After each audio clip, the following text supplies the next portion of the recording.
and I'm excited to do a Michigan Beer Month podcast with two of my good friends who've been involved in the beer community for a very long time. I'd like to welcome Mr. Scott Graham, the Executive Director of the Michigan Brewers Guild, and Mr. Fred Bueltmann, who's here in the capacity of running a podcast, but also has written a book and has been very involved with the Guild for a very long time. Welcome to you both. Thank you. Thanks, Amy. Well, I'm excited that you have started a podcast through the Michigan Brewers Guild. It's something a little bit new for the Guild to try, but you approached it in this time of crisis as a way to embrace the beer community. What was your thinking behind starting this podcast, Scott Graham?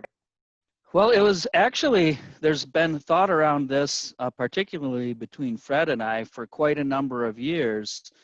And as the industry grew, we really wanted to find ways to share some of the history with our own brewery members. And that led to a project that we worked on a couple of years ago that Fred headed up, which was a series of interviews with folks from around the industry, and it evolved into what became a book called A Rising Tide that Fred wrote. And the book kind of encapsulated a lot of this information, but what became really obvious was that there were all these stories that had been recorded from different folks and personalities in the industry, and there was a lot more material there to do something with. And then fast forward to COVID times, and we decided that this was probably a great time to share these stories in hopes really of promoting the industry, promoting our member breweries in general and their beer. And so we launched what is now Michigan's Great Beer State podcast. Well, one of the things that I thought was interesting about the podcast is kind of your approach to it, that you're taking comments from Fred's book, which again is called A Rising Tide, that focuses on the history of Michigan brewing. You're taking comments from when it was written a few years ago, and then you're reaching back out to some of these interviews to see what's happening to these places now, right, Fred? Well, that may happen that way. It's a little bit, there's a slight shift to it in that we are featuring the interviews that we conducted for the book. And when we went under that project, I wanted to try to talk to as many perspectives as I could. And our inspiration, as Scott said, was to inform our own membership of our origin story and our purpose and why we all work so hard to support one another in our community and where that came from. And it's also kind of telling the history of the organization. And so now with the podcast, well, when I went out to record those interviews, I was recording for the idea of writing this book project. But, there's some interviews where you capture a sentence or two from a 40-minute interview for the book. There's so much more story there. And so I recorded both video and audio with the idea of putting as much story into the vault as I could that we may want to draw from later. So we were capturing more than we needed at that time. And then present day, the COVID situation maybe, re-upped the conversation we'd been having about when to use it and how, and whether a podcast was viable. It also woke up the need to document our history in this unprecedented time and saying, this is a story that years from now we're going to look back at and have some curiosity about how we made it through as a community. And so I felt a certain urgency to saying, I want to be talking to people right now. And so we may talk to people that we have sort of the interview from 2 years ago, but right now the one shift I wanted to address is that we're talking to brewery members, not necessarily the same ones we talked to in A Rising Tide. So we're sort of loosely alternating between a historic, what we're calling an interview from the archives from 2018, and then an interview from the here and now. And then who that interview is with is sort of up to our own discretion in terms of creating an editorial calendar and trying to find the balance of breweries, big and small, and from all across the state, different types of people, so that we have a wide range of perspectives that make up the Michigan brewing community. For those who maybe are a little unfamiliar with the Michigan Brewers Guild, Scott, tell us a little bit of the history. So the Michigan Brewers Guild is now in its 24th year, but the Guild is a Michigan nonprofit corporation with a very basic mission of promoting and protecting the Michigan beer industry. And certainly our biggest area of focus is on promoting the industry, and the biggest promotions that we've done over the years and continue to do with I guess a carve out for 2020 is our annual beer festivals, which have grown to be really well respected regional events, really fun ways to get together with friends, family, and others to enjoy locally produced beer. So we started our first beer festival. This year would have been the 23rd annual if it were not for really the inability to gather as a group. So we did have our winter beer festival this year. We had planned to have a spring beer festival, which is the first time we added a new event to our calendar in more than 10 years. And that was canceled. We've canceled the summer beer festival, and we recently announced the cancellation of our UP fall beer festival. And so that leaves one event on the calendar that has not been canceled, but I'm hesitant to promote that it will be happening, although we're still a little bit in wait and see mode. What does it mean for the Guild to have these festivals canceled? I mean, this is what supports the Guild. How is the Guild doing, Scott? It means a couple of different things. Our festivals are first and foremost about promoting our member breweries and their beer, but they are also very important fundraisers for our operations. It's where most of our income to operate the Brewers Guild comes from. And so our income's been devastated this year. Fortunately, we have put aside some money, not knowing if we wouldn't run into unexpected hard times at some point. We certainly have experienced and envisioned the possibility of having a disastrous weather event around one or more festivals, which could really cause trouble with executing the event and thereby having the income. So it's we're literally living on savings and hoping that we can find new and creative ways to do things. And additionally, we're really hopeful that next year can be a more normal year and we can get back to more normal events. But we're certainly really happy that we did save some money, which gives us the ability to, number one, continue to do promotional things for the industry, like the Great Beer State podcast. And it also gives us some time to regroup and look at the future and see what it means, rather than to have to just essentially cut most of our business back or close up altogether. As you're interviewing breweries, what are you hearing from them during this time? I'm sure you're hearing a mix of both successes and, unfortunately, probably some failures, right, Scott?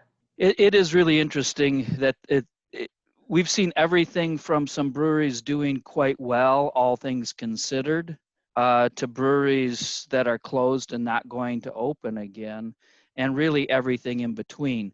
But I think the bulk of it is pretty extreme hardship. And while most everybody is making a go at reopening and getting going, I have grave concerns for our members as they deal with some piled up debt, operating at reduced capacity, and what that might mean for the future. So we're certainly trying to do things that we can to help, but it's an extremely challenging circumstance. And I feel worse for all of our member breweries and their businesses than I do the Guild, and hope that because it's such a creative, resilient group, we see a lot of folks persevering and doing well as we get over the challenges of COVID. And it is a challenge, that is for sure. I mean, it's just upended everything everywhere, it seems like. And yeah, my heart goes out to all the breweries who are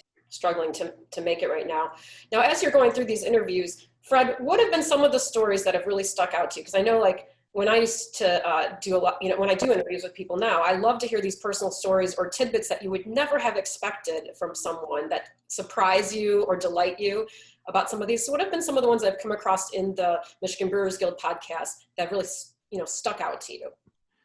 Well, I think in the archived interviews that have been posted so far, the Jack Archibald story of Traverse Brewing and his relationship with Joe Short at the beginning of Joe's career was pretty special. And I was around closely in those days and knew both breweries and felt I had a grasp for both stories. And in the interview, there was a whole nother collection of gems of that personal relationship, and really it embodied the camaraderie and mutual support that we like to reflect on and support. So that was really special in terms of talking to somebody who started homebrewing in the 70s in Ohio.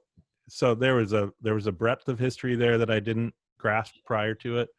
And then that relationship of support to me was great. I loved John Leonardo's unpacking the Tom Burns Detroit Mackinac story along with Traffic Jam and Motor City. That was, again, a story that I felt I knew. That was great.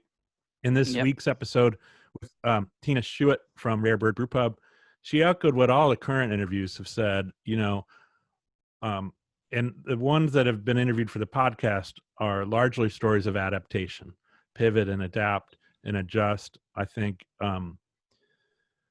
that's different than the kind of calls Scott may be getting from the Guild or some of the conversations directly, because I think, I don't know, the interviews are largely people that are managing all right versus going away. And those are just compelling stories right now of I think we're also hearing brewers reflect on how important their community is, the people that are coming, the people that showed up through the worst of the shutdowns. We're hearing them talk about who makes up their community in a different way. And I think that's powerful. I totally agree. I love those stories of creativity, of adapting to a terrible situation. But I think you're right that the beer community is incredibly creative that way and are willing to try anything in a sense to make it happen. Well, it really goes back to our roots too. We're the industry that converted dairy tanks to become brewing tanks and didn't have a supply stream for ingredients or equipment, and now we do. So brewers opening now that, let's say, have opened in the last 10 or 15 years sort of have a different origin story than the ones who opened 20, 30 years ago. But we still, all at any age, we have that characteristic of being able to make it work and adapt and revise and move forward even when the odds are stacked against you. So I do think we're seeing another version of that early history show up in a different time with a different size family and different age breweries, but it's that same sort of craft brewing spirit, which is great. I think it's also challenging, like our heart goes out to them in a lot of ways because they don't always say it as bluntly as some of us in the know may feel it, but they're also describing the hours and hours of work and extra procedures and necessarily redundant procedures and investment of money that go into making the same or less revenue. So like just the amount of effort involved in surviving has increased an unknown multiple, and I think that's just to be considered in terms of appreciation. At least for me, it's sort of like, the breweries that are there serving us are working hard to provide that for us as a community, and I think that's important for everybody to hear. That's one of the reasons I think it's important to share these stories. Yeah, I agree. It's like they're doing twice as much work with, the same number of people and making half the money. And yet they are doing it because they love what they do. They love making beer. They love, serving beer to their guests. And I know how seriously they take the precautions and things like that. So I think it is very important to state that, Fred. Thank you. Yeah. You guys have about 8 or so podcasts in the can so far that people can find at your website, which is mybrewers.com. Is that right, Scott? You'd think I'd have Our website is mibeer.com, but you can find the Great Beer State podcast anywhere you get your podcasts. I love it when you say that. I heard you say that on the podcast, and it just, wherever you get the podcast, I love that. Yeah, so that includes like Apple Podcasts, Spotify, Stitcher, TuneIn, Player FM, all those. It's a syndicated system so that whatever works for you and wherever you're, typically a lot of people are listening from their phone, wherever they'd like to subscribe, it should be. If it's not, send us a note and we'll get it there. I like that. What can we look forward to in the future on the podcast? What do you guys have plans for in the next couple weeks? Well, similar story of alternating between the archives and the here and now. We've got Renee and Matt Greff coming up next week. That's an interview that we recorded in 2018, and so some things have changed with them. They've been, involved in a transition with the breweries and operating in India and coming back during COVID. So we won't have all their fresh stories, but it's a really great conversation as they were formative in the industry and in the guild. Renee being an inaugural board member, so that'll be good. And what you said earlier, I definitely have the urge to circle back and talk to some of the people that were in these initial interviews. But there's one of the great things is our industry is so diverse with people and breweries that I'm resisting that urge to check back in because we want to talk to more people kind of as a priority. This original Rising Tide project continued to grow because, Scott and I talked the importance of talking to people that were involved in the early days. And so quickly the list was in the 30s and could have been the 60s. As a matter of just getting it done, we interviewed about 35 people, and it was just amazing to realize that that's not even everybody we should talk to. So that's also my side note is we're really working hard to keep it balanced, which is a subjective thing, but we're going to try to talk to as many different people as we can, and who knows, at some point we might circle back or have a tag to an episode with a present conversation. But another thing to note is that we're committed to making this a weekly podcast, and it's going up on YouTube as well, which is part of the distribution. So some of those are Zoom calls in the here and now. Some of them are captured video from the original interview, but they are going up weekly. So we're going to get to a lot of people that way. You certainly have a lot to pick from with over 300 breweries across the state that are members of the Guild. You could do this for years and years, guys. That's the idea. I love it. Well, we want to remind people that you can, of course, get more information about the podcast. And Scott, where should they go for that and for information about the Guild in general? They should go to our website at mibeer.com, mibeer.com. And if you're interested in getting Fred Bueltmann's book, A Rising Tide, Fred, where can they purchase that? Same place. The podcast, both video gallery and the podcast gallery under resources, and mibeer.com/book is where they can get the book. I love it. Well, if you've stuck with us this long, we thank you. We also want to welcome you to join us for a virtual toast celebrating the Michigan brewing industry and Michigan Craft Beer Month, which is happening on July 23rd at 7 p.m. on the MLive Facebook page. I'll be there, Scott will be there, maybe even Fred will join us. Hopefully it should be a fun time celebrating all things Michigan beer. Fred Bueltmann, Scott Graham from the Michigan Brewers Guild, thank you so much for joining me today. Cheers. Thanks, Amy. All right, if you want to get more information, you want to head to mlive.com.